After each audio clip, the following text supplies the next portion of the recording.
ibu sendiri ada nggak rencana 5 tahun ke depan mungkin menjabat sebagai wali kota mungkin atau gubernur? Kayaknya enggak deh, ya.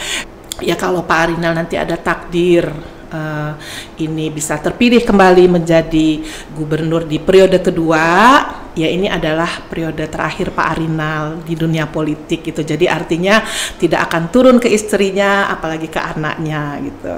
Anak-anak Gen Z ini anak sosial media ya, menggunakan sosial media itu dengan bijak begitu ya.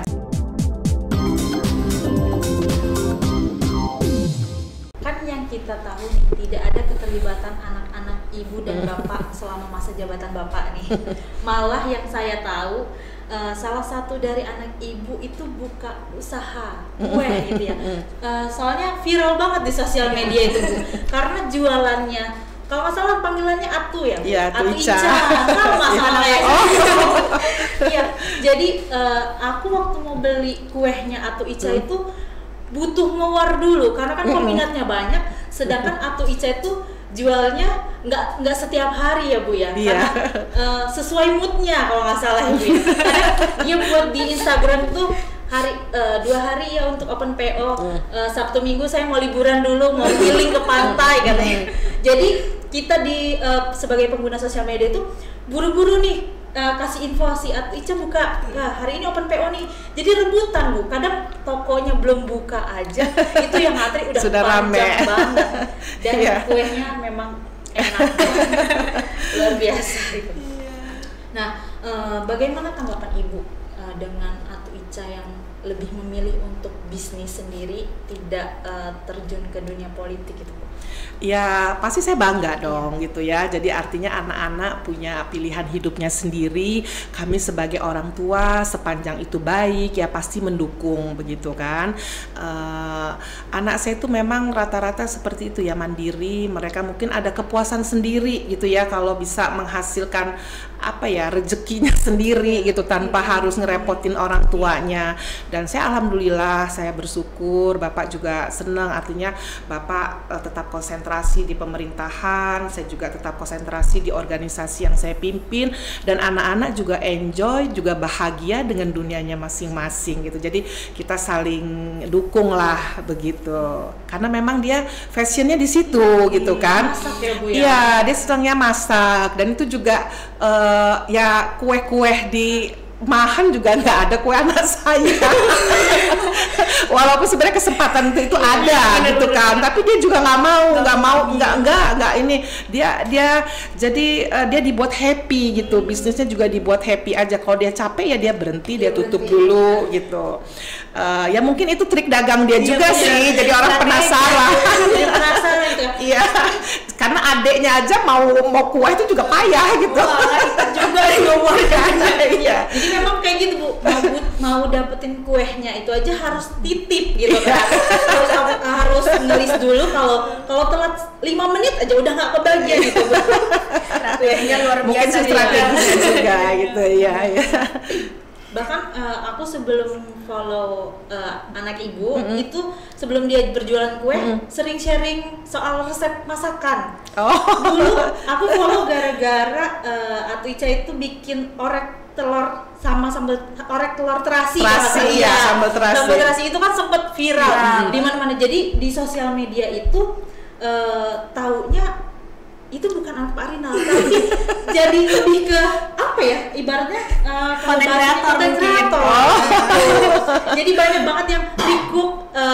Iya itu sampai siapa ya, selegram yang siapa ya, Nanakot apa siapa ya? Nanakot. Iya, apa si Bumbung nggak si Bumbung? Si Bumbung, terus itu ada juga beberapa yang recook masakannya kan. Jadi si Bumbung itu ini apa masak ulang. Iya. Pokoknya sampai heboh lah itu. Dan itu tahu nggak, penjualan terasinya meningkat. Jadi meningkat. Iya, jadi sampai saya tuh ngirim kemana-mana loh, ke Jakarta itu. Iya, karena ngeliat anak saya, ya salah satunya tuh Mbak Soraya Haq itu saya sampai saya masakin. senang banget padahal gitu. itu cuma telur dadar Iya. di urak-arik ya, Diurak-arik. Jadi pakai terasi bawang tumis putih, ya, terasi tumis makannya pakai telur setengah mateng Iya lah. benar, itu viral banget di sosial media. Nggak taunya yang bikin anak gubernur kan. Memang. Tapi Bu, boleh tahu nggak sih Bu, kalau Ibu sendiri ada nggak rencana 5 tahun ke depan mungkin menjabat sebagai wali kota mungkin atau gubernur? Kayaknya enggak deh ya. Jadi mungkin saya sedikit cerita ya. Kemarin waktu pileg kemarin saya kan memang mendapatkan tawaran ya, karena memang saya di polling itu rata-rata tinggi gitu ya. Kayak saya kadangan ketiga atau keempat yang tertingginya di salah satu partai ya yang kemarin Bapak ini. Tapi saya kayaknya tidak ada keinginan gitu untuk terjun ke dunia politik. Bahkan anak saya yang laki kan pernah menjadi anggota dewan di kota Bandar Lampung. Itu pileg kemarin juga nggak ikut gitu, karena kayaknya saya lihat memang fashionnya nggak di situ gitu loh. Termasuk saya nggak di situ. Makanya ya kalau Pak Arinal nanti ada takdir ini bisa terpilih kembali menjadi gubernur di periode kedua, ya ini adalah periode terakhir Pak Arinal di dunia politik gitu. Jadi artinya tidak akan turun ke istrinya, apalagi ke anaknya gitu. Dipastikan ya Bu, tidak ada. Tidak Jadi ada. stop di Pak Arinal Iya, aja. stop di Pak Arinal. Makanya saya selalu bilang sama anak-anak, kita support Bapak gitu, karena Bapak itu kan memang dia politikus juga gitu kan. Dia sangat menikmati itu gitu. Orang-orang politikus itu kan harus orang yang kuat ya, kuat secara mental juga gitu kan. Iya benar Bapak. Iya. Mental. Iya, dan orang yang mau berbuat banyak gitu loh. Kan Pak Arinal gitu idenya banyak aja, ada aja ya untuk pengabdian lah gitu, untuk pengabdian Bapak. Benar. Tapi selain bukan passionnya di politik mungkin ya Bu, ada alasan lain nggak Bu, kenapa Ibu atau anak Ibu nggak terjun ke politik? Kayaknya enggak deh, memang enggak ini. Gak ada alasan lain, kayaknya ya memang enggak aja gitu, tidak tertarik di Bapak aja ya udah cukup kayaknya di Bapak aja dah. Nggak tahu kalau cucunya nanti ya. Tapi kan masih berapa puluh tahun ini, kita nggak tahu. Tapi kalau ke istri dan anak-anaknya enggak gitu. Dekat ini tidak lah ya Bu.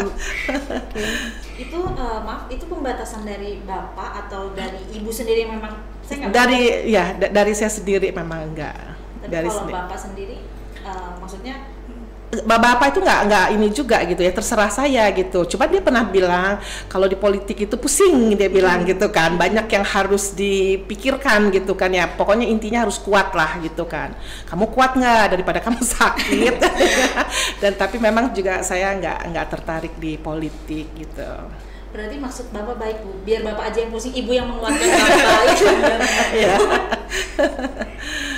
Nah kalau untuk 5 tahun ke depan Ibu, harapan Ibu ke Provinsi Lampung apa Bu? Ya pastinya harapan saya ke 5 tahun ke depan Provinsi Lampung ini menjadi provinsi yang lebih maju ya, lebih mandiri, dan seperti Bapak selalu katakan bahwa Provinsi Lampung ini insya Allah akan menjadi lumbung pangan ya, lumbung pangan nasional.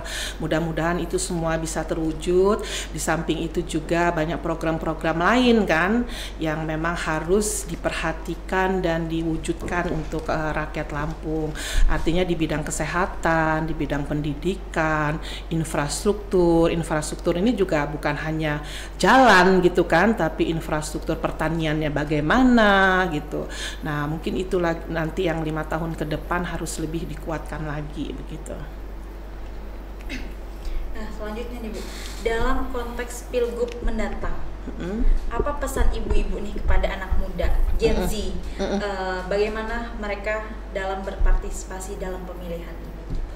Ya, untuk anak-anak Gen Z, jadi anak-anak Gen Z ini usianya yang 8 sampai 23 tahun ya, atau pemilih pemula ya, pemilih pemula.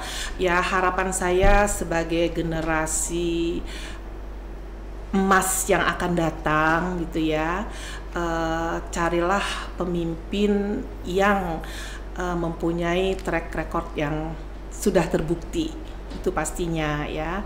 Dan untuk para Gen Z yang bersosial media. Ini kan anak-anak Gen Z ini anak sosial media ya.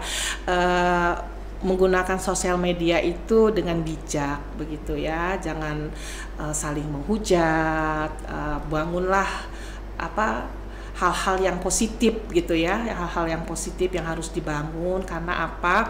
Karena 2045 itu adalah generasi yang sekarang yang akan meneruskan kepemimpinan di Provinsi Lampung ini khususnya, maupun Indonesia umumnya. Jadi memang diperlukan generasi-generasi yang kuat secara mental gitu ya, secara fisik juga harus kuat bersaing. Persaingannya nanti bukan hanya dengan anak-anak di dalam negeri sendiri, tapi dari luar negeri juga begitu ya. Jadi memang harus dipersiapkan dengan baik begitu. Nah, kalau menurut Ibu sendiri, mengapa penting Bu bagi generasi muda untuk terlibat dalam proses demokrasi? Ya, sangat penting sekali karena gini, kita di demokrasi itu banyak belajar ya.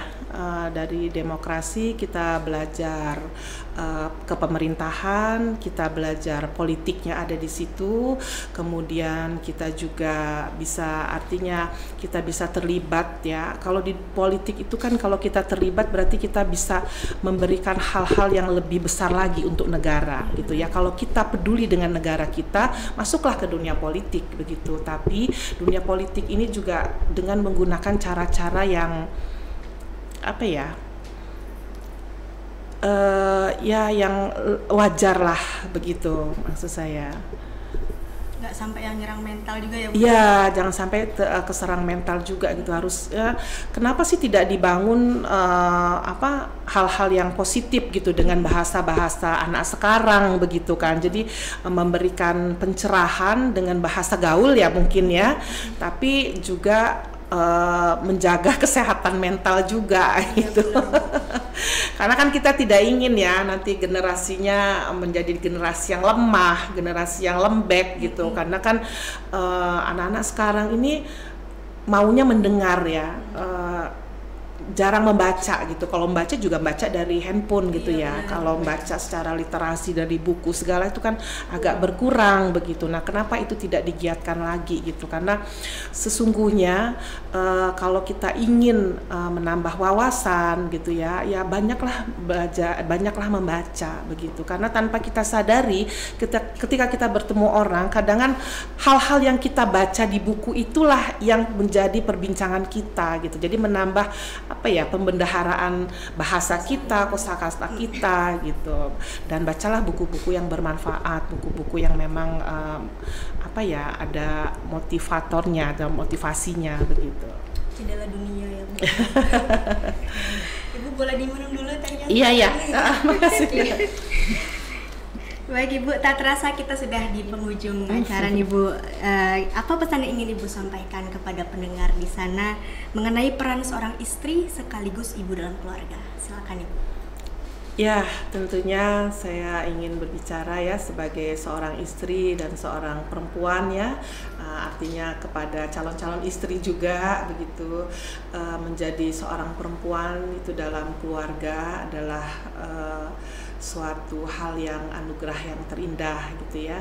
Dan kita sebagai seorang ibu, tanamkanlah nilai-nilai kebaikan dalam keluarga, nilai-nilai kejujuran dalam keluarga, karena keharmonisan dalam keluarga itu akan terbawa keluar gitu. Jadi kalau ingin suatu saat anak-anak kita menjadi pemimpin, menjadi orang yang mempunyai empati yang tinggi terhadap sesamanya, itu dimulainya dari keluarga. Jadi tanamkan nilai-nilai itu dalam keluarga dan kuatkan anak-anak gitu ya.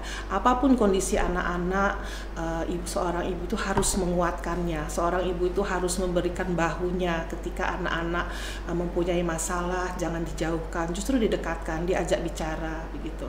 Mungkin hal-hal seperti itu aja yang ingin saya sampaikan, dan juga kepada anak-anakku ya yang perempuan ini, jaga diri baik-baik ya, sekolah, karena bagaimanapun itu ilmu itu nanti suatu saat itu yang akan menjadi bekal untuk masa depan gitu. Luar biasa. Hari ini kita dapat pelajaran yang berharga dari ibu gitu kan. Sangat luar biasa. Baik Ibu, terima kasih atas waktunya Ibu. Sama-sama. Telah meluangkan waktu untuk podcast di hari ini. Semoga ilmu yang Ibu berikan dapat bermanfaat bagi kita dan semuanya. Amin ya, sama-sama. Dan untuk update berita lainnya, jangan lupa untuk ikuti platform media sosial kami. Sampai jumpa di episode berikutnya. Saya Chandra Tias Dan saya Ica, sampai jumpa.